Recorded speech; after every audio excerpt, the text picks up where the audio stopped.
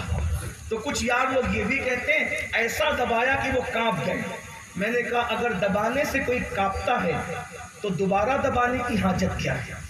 اس کو ایک مثال کے ذریعے سمجھاتا ہوں، بات کو سمیٹنے لگا لیکن ایک ملانے کے لیے، سمجھانے کے لیے، ایک باپ اپنے بیٹے کا ہاتھ دبائے